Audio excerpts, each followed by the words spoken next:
You, you, you already know Justin Leon, we on.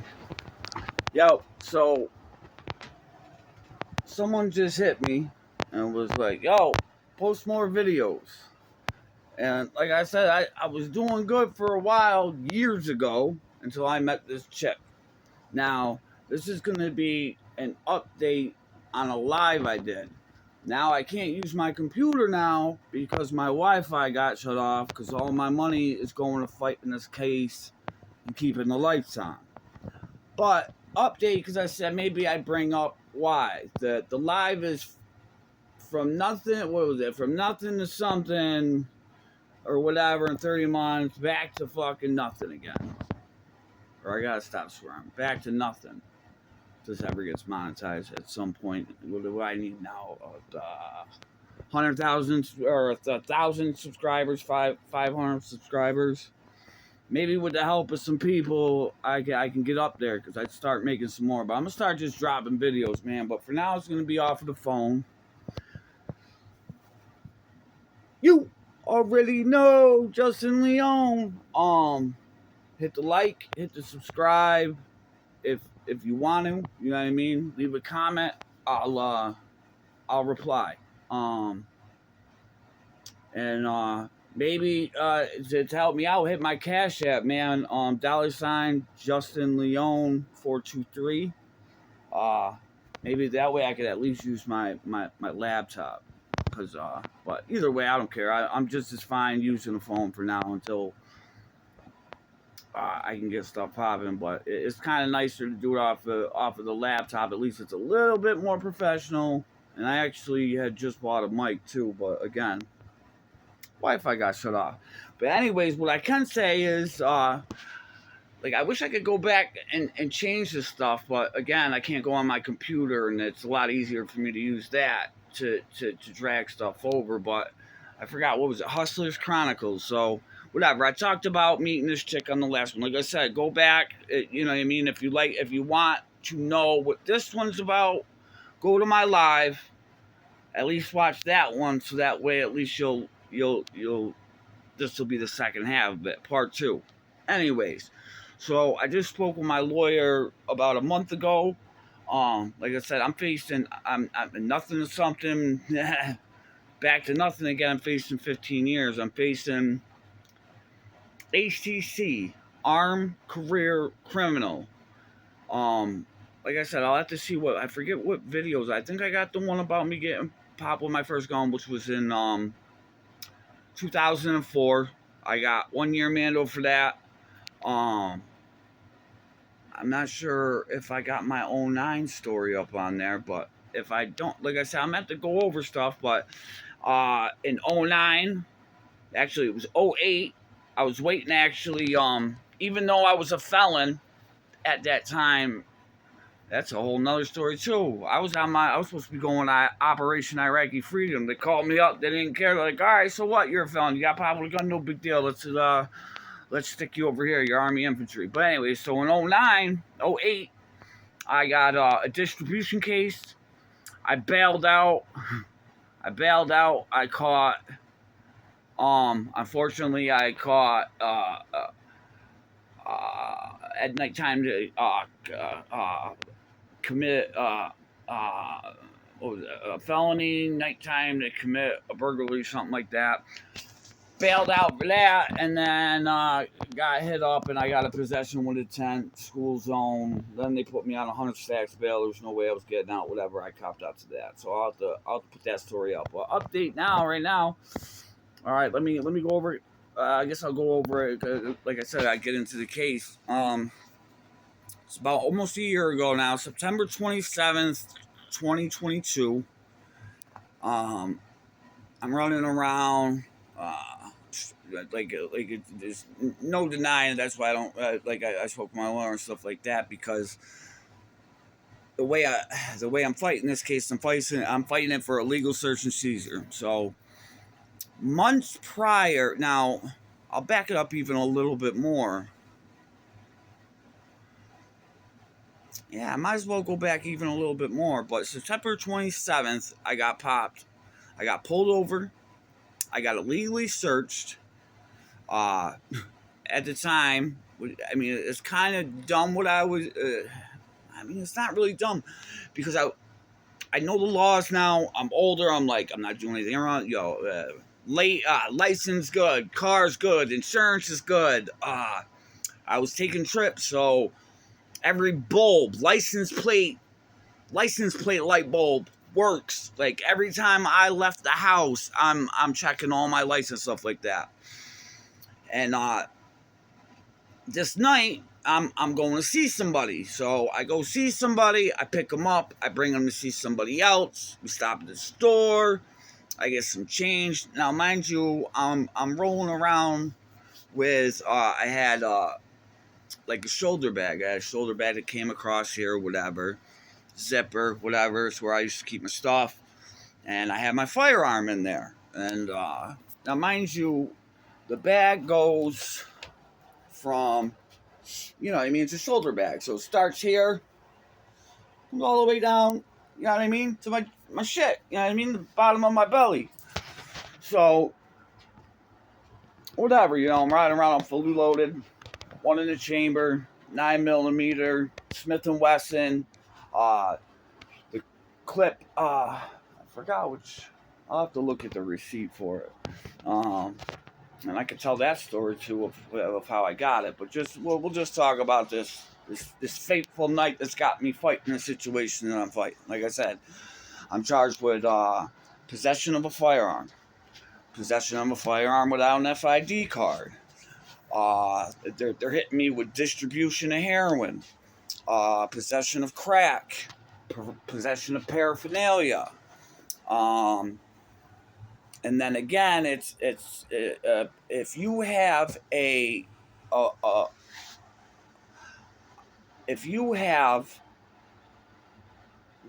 two or more violent or serious drug offenses, cases that, you know what I mean, that you've been convicted of, plus a prior firearm charge, which could be one of those serious cases. When you get caught with another pistol in the commission of a felony, it's possession of a firearm in the commission of a felony by an armed career criminal.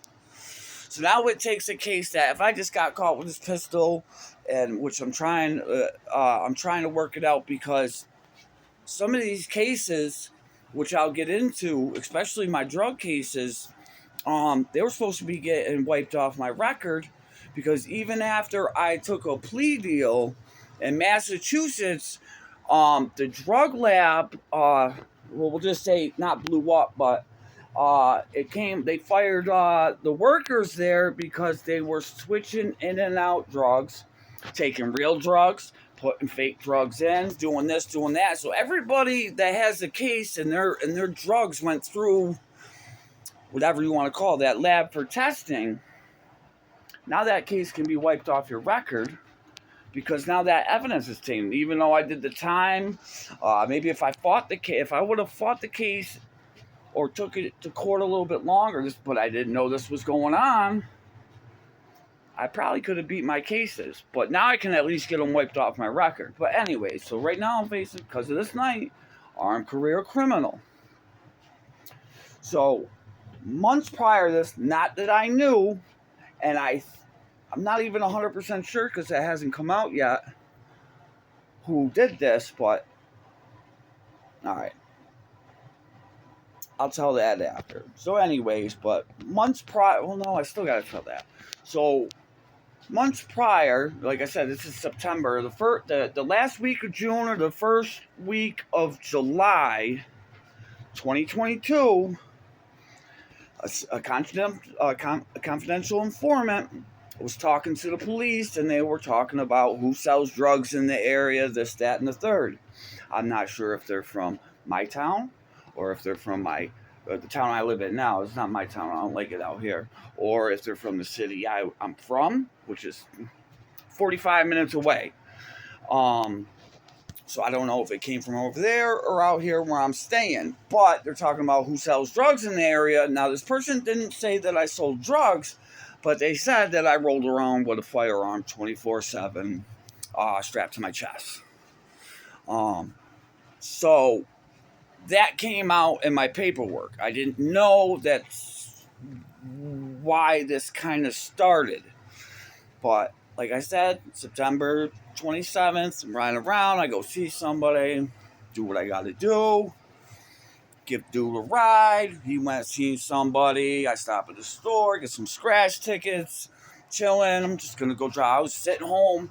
Matter of fact, I was up like, I don't know, $5,000 on Ignition Casino Poker. I didn't even want to leave the house this night. And maybe it was something telling me, because I kept on putting this dude off. Like, I don't really want to come out the crib. Dude's begging me for a ride, wanted me to come stop and see him. But anyways, and so I leave and I go get him. But months prior to that, every time I was down in this area, now mind you, the girl I talked about in my live stream, like I said, go back to the live. She lives in this neighborhood too. So ever since I had broken up with her and stuff, though, but anytime I'm in this area, boom, I got 2 police cars that would just incidentally get behind me, and I'd hit a turn, they'd hit a turn, hit another turn, they'd hit a turn, and they'd follow me around 4 or 5 turns, whatever. And then they drift off and I'd go home. You know what I mean? They didn't keep following me across the town or nothing. But it was just weird. Every time I'm in this section of the town, I'm getting them behind me. Now, at first, you know what I mean? I'm thinking maybe, well, one, right near that area is there's an old trap house.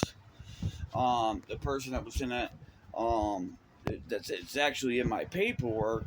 The person that they said in my report states that when they seen me this night, they were doing surveillance of this known trap house, blah, blah, blah, blah, blah. And they kind of make it seem like they were watching the house and I went there. Like I went, and the way they try to make it sound in my paperwork is I went and served somebody there. But anyway, so whatever. I get everything handled. I'm leaving that area. Now, mind you, I'm stopping at. I stop at stop signs. Wait, 5 seconds. Complete stops. Like I'm telling you, directionals, blinkers, everything, seatbelt. I pull off of this street, take a right, heading down the street, about to come up to a light. Lights behind me. Now, mind you, it's like I'm in the mode that I'm not going back to jail. I don't want to do none of that. You know what I mean? And I was like, I'm holding court in the streets. But I didn't do anything wrong. I'm like, I didn't do anything wrong. Everything's straight. I'm good. I pull over nonchalantly, like I'm telling you. Fully armed to the T. I mean, that's it. Since I was a kid, if I had it, it's coming with me, man. You know what I mean? And I feel not honestly. I love guns. That's why I joined the army. I was like, join the army. I can go kill people legally. You know what I mean? Plus, I wanted to jump out of airplanes and all that stuff. Plus, I was trying to straighten out my life at the time. But all it did was kind of give me a cover to sell drugs, take trips in my army uniforms and stuff. But anyways, whatever. Pull me over. I didn't do anything wrong. Boom. I got a cop at this window. Got a cop at my passenger side window. Now, mind you, I'm going home. It's just me. I get pulled over. I turn on the music. Boom. Seatbelt on, everything. He comes up. License and registration. How you doing? I said, what am I getting pulled over for? License and registration. I said, officer, you know what I mean? What I do wrong? What's going on tonight? And he goes, what's that right there? I'm like, what? And now, mind you, I had like a little bag of some weed. Now, I live in Massachusetts. It's legal to have weed, an ounce or lower. You know, they can hit you with a ticket if it ain't bought from, you know what I mean? We got dispensaries. I could go buy it right from the dispensary and all that stuff. Most they can do, if it's not from one of their dispensaries that they taxed, they can write you a little citation, a little ticket on the way. I was like, what, this? It's a little bit of weed. Oh, you know, that's like an open container ticket, right? And I said, no, different than an open container ticket. I said, this is just a ticket, but if you want to give me a ticket for this little bit of weed, I said, someone must have, left in my car. I don't smoke. You want to give me a ticket for the weed? I'll take that ticket and I'll go on my way. But what'd you pull me over for? And I don't think he liked how nonchalantly that he didn't just scare me with this little bit of weed in my car. And he's like, license and registration. So whatever. I reach over, I grab my registration and blah, blah, blah, blah. I'm sitting there. I hand it to him. Put your hands on the steering wheel. Put my hands on the steering wheel, and I'm like, officer, what's going on? What are you doing? Now, I was, right as I was getting pulled over, I was going to record this stop, but my phone fell in the crevice between the seat and my center console or whatever. So unfortunately, I wasn't video. So whatever, I put my hands on the steering wheel. I'm like, officer, what is going on? Why are you doing this? What did I do wrong? He grabs, throws a cuff on me, opens up my door, unbuckles me, pulls me out, arrests me, puts me up against the cop car, takes my shoulder bag off me, puts it on the hood, opens it up. Got an FID card? No, sir. You don't have an. Let me see your FID card. I don't have one. Whatever. Place me in the back of the cop car. Get to the station. Still don't know why I got pulled over. Still don't know why they took me out the vehicle. Still wouldn't tell me why they pulled me over at the police station, but really it doesn't matter now because now they got me with, the firearm. They got me with Class A. They got me, they don't charge you with heroin now. They charge you with fentanyl. They got me with possession of crack, possession of paraphernalia, which was a crack pipe.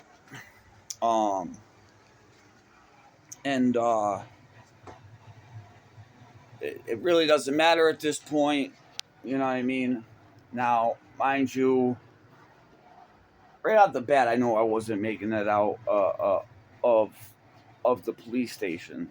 I knew they even if they put me on a couple grand that night, I didn't have a couple grand. You know what I mean? They knowing that I got caught with a firearm beforehand, I would have been like, I just knew it wasn't going to be like no 1,800 $2,000 bail that I would have been able to bail out myself. And not that I got people I could call, but I knew, you know what I mean? It's 1 o'clock in the morning, 1:30. By the time I could have sat there and waited and tried and waited for a phone call and did this and tried to, I didn't want to call nobody.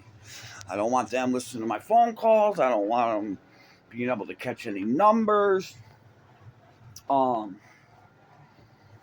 just knew I might as well just wait and go to court and see what's popping there. So that night I don't hear nothing. They don't come back. They ask me, you know what I mean? They after they read me, well, mind you, after they found the firearm and found the drugs or whatever, he did read me my rights. And then he asked if I wanted to waive my rights and talk to him. And I said no. After I got to the police station, after they were booking me and stuff, he did ask again if I wanted to speak with them. You know what I mean? After they processed me, I did took my pictures of my tattoos and stuff like. It took the pictures of my tattoos and stuff like that, and they asked me again, and I just said no. That's just what it is. There's no reason to talk, and I don't rat. And what am I gonna do? Try to talk my way out of the situation? You got what you got.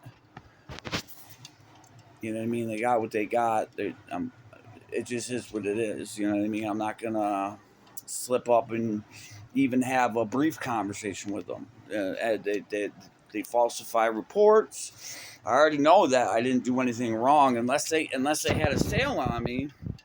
Unless that's what they get. You know, in my mind, I'm going. Maybe they got sales on me. Maybe I just went and gave this ride and this person, you know what I mean? Maybe they're saying that that's a sale or something. And so like I said, I just kept my mouth shut. I go to court. Right off the bat, again, they're making it sound like I went and I went to this house of this known drug spot that they were doing surveillance on, which is completely BS. They said, when they start really, again, this is my first hearing of what they accounted that night. They said that they were doing surveillance of this house. Mr. Broder, why these two police officers were doing surveillance of this known drug house, and they state the girl's name. I've never met the girl in my life. Her name was very prevalent in this town because she always got raided, never went to jail. They're saying she's low-level, you know, they're saying in this thing, they were doing surveillance of this house, of this low-level drug dealer here, you know, so-and-so, Miss Brenda, and they, you know, they happen to see this 2009 white Kia not come to a complete stop and roll through a stop sign. They went and pulled Mr. Broder over. When they pulled him over, he had a shoulder bag on, and his shoulder bag was unzipped. And they happened to see a magazine and the end a handle of a firearm, so they arrested Mr. Broder, and along with the firearm that they seen, they found drugs, such and such amount of money, such and such amount of drugs, the firearm, blah blah blah. So they're saying that the reason for pulling me over was rolling through a stop sign. I stopped at the stop sign. Now, mind you, there's a bunch of things that are going on with this case, even about the stop sign. One, for where they say they were, they wouldn't have seen me stop at the stop sign anyways, because say where your normal stop sign is at the end of a street. Where the line is to stop for this intersection is about a car and a half lengths away from the actual end of the street. So from where they said that they were, they wouldn't have been able to see me come to a complete stop to begin with. So again, I'm fighting illegal stop, illegal, you know what I mean, illegal search and seizure, fighting to get the stop thrown out completely. When they pulled me over, my bag wasn't unzipped. I'm not gonna roll around. Mind you, no, I'm getting pulled over, and we'll just say it was unzipped, which it wasn't. I would have just zipped it up. But the bag wasn't unzipped, but they're saying it was unzipped. It wasn't. It's fully zipped. Now, mind you, even if it was unzipped, a seatbelt would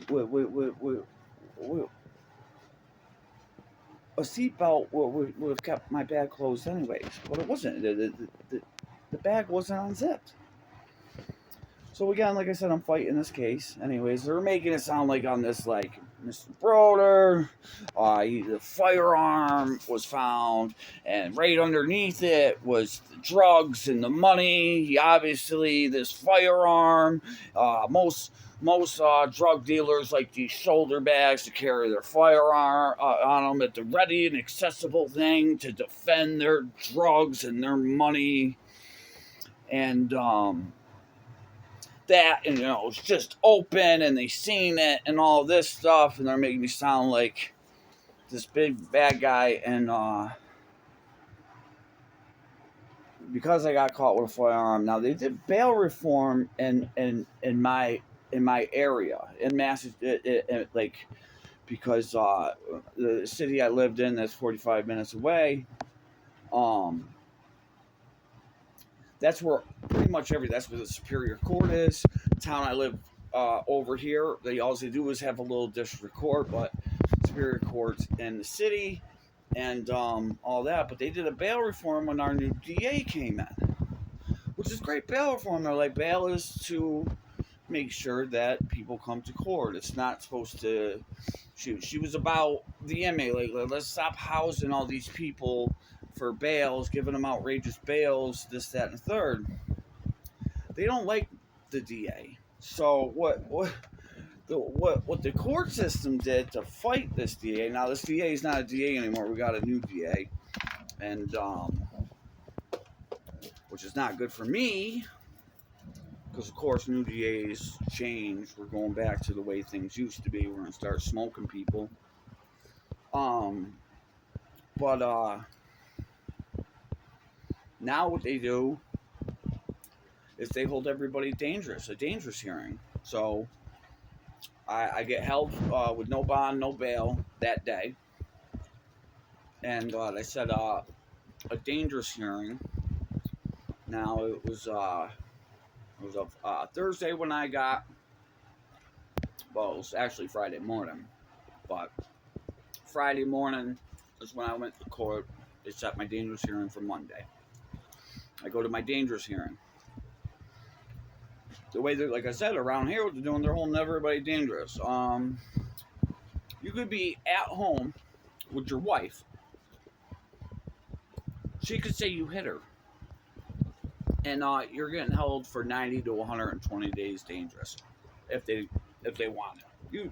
I've watched somebody who a girl said he hit her. I mean, this case was pretty big. I mean, but they're holding everybody dangerous around here, especially if they don't like you or if you ain't a rat.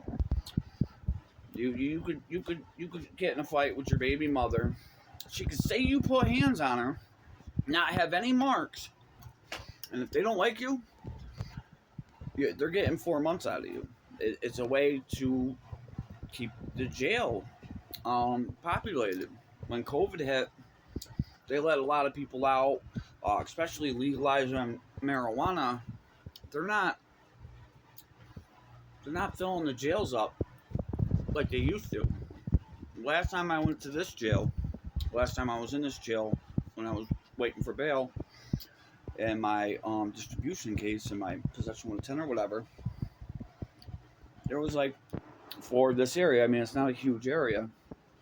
The jail, I think, can hold up to like, I think, really maybe 1,000 inmates. Or no, am I lying? Hold on. When it was rocking, let me see. That's all those pods. That pod was a work pod. The whole, I'm lying. I think it holds like 600 to 800. But when it's fully rocking, usually it was about like 450 inmates, and that would be the because it's not a huge county jail. It's enough to hold a lot of people that shouldn't be held there in my area or whatever. But anyways, now it's holding like, especially like I said, the weed. When they legalized weed, that was a big thing. That stopped and just having a ticket for the smell. Like if they pulled you over and they smell marijuana, now they can't just search your car because they can't use the, oh, I smelled weed. Like they probably would have did the night that they got me with the firearm. They probably would have said, oh, you rolled through a stop sign, you smelled marijuana, we searched them. Instead, they used that it was like in plain sight, like I said, which it wasn't. I'm not that stupid. I didn't make it. My last case was in 2009. I didn't make it 13 years without any case because I'm sloppy, stupid, and impulsive, careless. You know what I mean? Like, I'm not saying I was, running these streets heavy for those all 13 years. But come on, I mean, I would have caught it. You know what I mean? If I was that sloppy, if I was that dumb to be riding around with a firearm that you could just see if I got pulled over. You know what I mean? If it was on zip like that when I walked into, Cumbies to get some scratch tickets. Yeah, I would have got cops called on me there too for having a firearm just hanging out of my shoulder bag. But of course, so I got held for the 120 days dangerous. They didn't indict me because they didn't need to indict me because my charges, they're all Superior Court cases. Now I'm talking to my boy, freaking Crazy Al. He's telling me they still are supposed to indict you, even if you're going to Superior Court. Even if your charges are automatically Superior Court things. That I gotta talk to my lawyer about. Because that's interesting, because I didn't get indicted. I just went to Superior Court. Now, mind you, I really think that they know that this case is not going anywhere. That I could get into it and grab my paperwork and stuff like that. Even the way they worded it. Like I said, we'll just go off of just the first thing. They said that they seen the firearm. If you put that shoulder bag on me, put that heavy firearm in that shoulder bag, put me in a car seat, put me in a seat, put a seatbelt across my chest. Even with that thing fully zipped down, that seatbelt would hold that bag closed. There wouldn't have been no, even if it was the way they said it is. So, like I said, the case hopefully will be getting thrown out. We're gonna see. Like I said, my next court date's in October. But anyways, like I said, when I went to the dangerous hearing, they held me for 120 days. I ended up doing 3 months of the 120 days, unfortunately. When I first went in, I wasn't asking questions about it. When I first went in and got caught that night, September 27th, it wasn't like 3 days later. My mother got sick and she was in the hospital. I know where her health was at. Like, I watched my father die from COPD complications. And she has COPD and her health wasn't good. And I didn't really ask much about when she was in the hospital because she got better in a couple weeks. And of course, my family wasn't explaining to me how serious it was because they didn't want me bugging out. And I definitely didn't want to ask because, I mean, I knew that. Now, mind you, if you know what I mean, your mother is possibly going to die, you could probably get, even if, like I said, even though I was held dangerous, there's a chance that you can get out. You can prove that she's sick or whatever to let you out. There's certain circumstances that you can get lucky. You know what I mean? My even though my charges at the time, I don't even think everybody knew that, is smart enough to know that what they charged me with in the district court when you go to Superior Court is when it turns into the armed career criminal by the way it's charged. It could have went through district court. That's again why I have to speak to my lawyer again. But so anyway, so she got sick, but within, I didn't ask about it because I was like, man, I didn't want to worry, man. The worst thing to do when you're in jail is worry. Like, I did my whole, I had a 2 to 5. I ended up doing a little over 3 on that for the drug cases or whatever. I out of the little over 3 years I did, my wife only put money on the phone once. I would call once a week. If she did not pick up that one time, I wouldn't call back again. I don't like to sit there on the telephone. I call it the stress box. Yeah, it's nice to hear from people in the street and stuff like that, but you think I want to hear about my wife went out with her friends to the bar? I got a 2 to 5. I know what's going on. I'm sorry to tell you, I was married and I knew that she was out there getting I lost my turn. Let's just say that, wife or not, I lost my turn. We weren't even on good standing when I caught my drug cases to begin with. So like I already knew like this turn's gone. But anyways, she ended up getting better, and then right before Christmas, she got sick again. And this time, like I decided, I'm like, I got 3 months in. I wanted to know because like it was getting close, and I just wanted to know. And I asked my aunt, and she's like, she almost died when you first went in. She goes, it's serious, and I don't know about this one. I said, you know what? So I'm not going to chance to get the paperwork together, give it to my lawyer, and let's see. I ended up, like I said, I did 3 months. I got out right for New Year's. It was a month before I would have went, and my dangerous hearing would have been up, and I would have got some type of bail or bond. I don't know what it would have been. Hopefully, I would have been coming home anyways, but I got out a month early. Unfortunately, that month early, I mean, thank God, I got to spend time with my mother.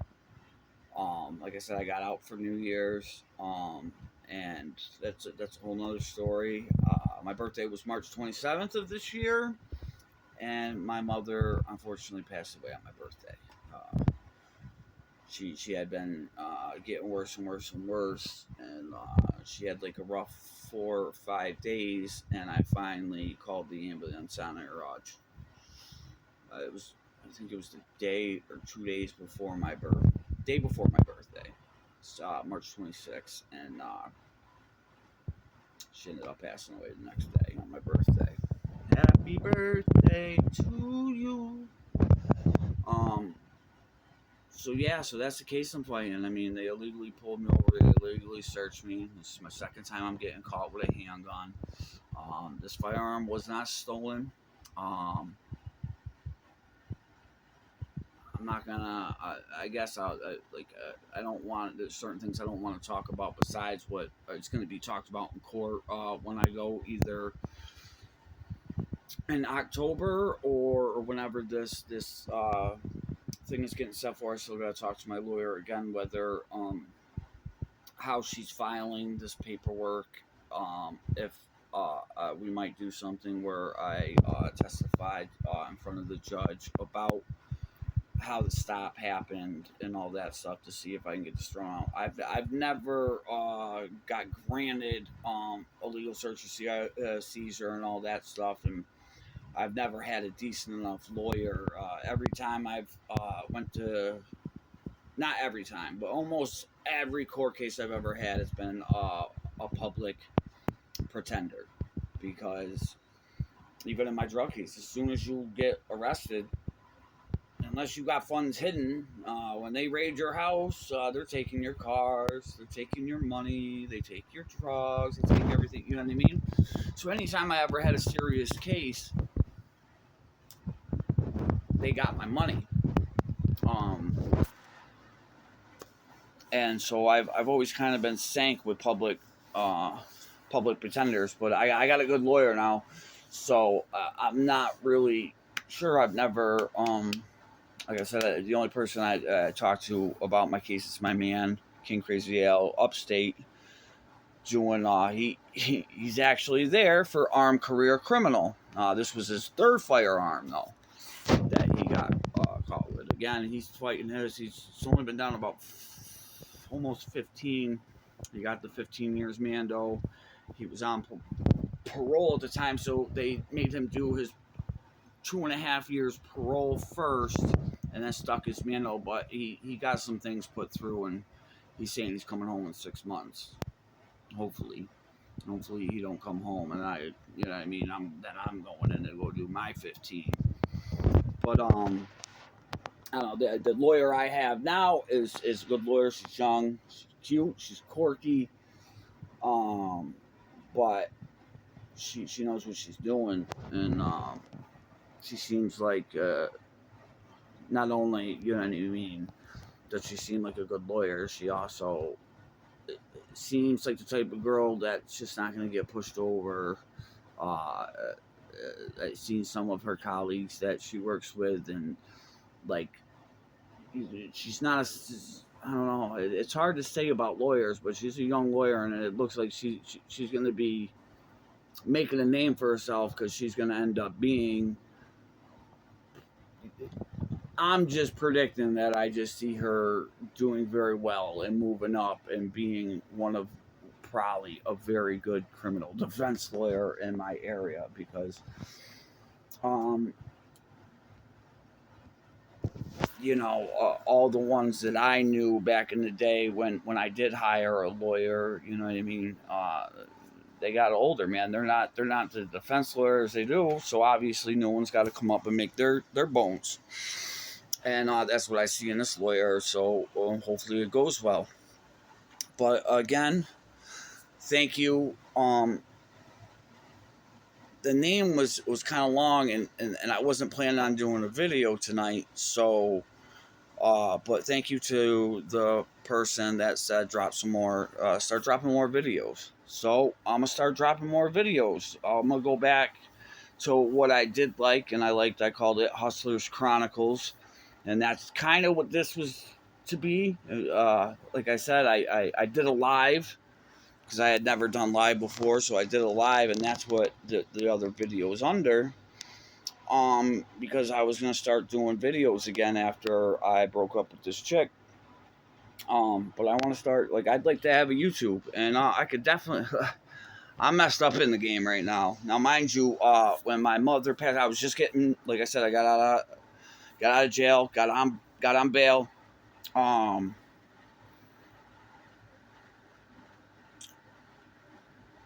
No, I won't say that, but I was taking care of my mother, and I was getting a check for PCA work for my mother. So, mind you, when my mother passed, not only did I lose my mother on my birthday, I also lost my guaranteed check with taxes out of it job.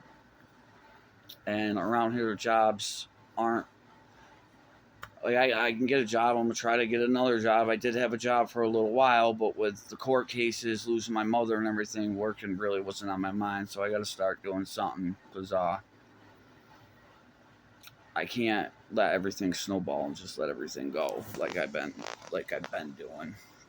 I've been kind of staying to myself, staying home, dealing with losing my mother, dealing with the stress of facing 15 years at 40 years old. But anyways, if you like this, I'm gonna start. Like I said, I'm gonna start putting some content out again. Thank you to the person that commented. Thank you for your support. Thank you for anybody's support. If you like this, hit that like, hit a subscribe. If you ain't subscribed, comment. I promise to reply to anybody that comments. And if you got a few bucks and want to send me a couple bucks, that's up to you. It would be nice to get off of my computer, but my Cash App is $, JUSTINLEON, Justin Leon 423. You already know, Justin Leon, we on. See you on the next video. Peace.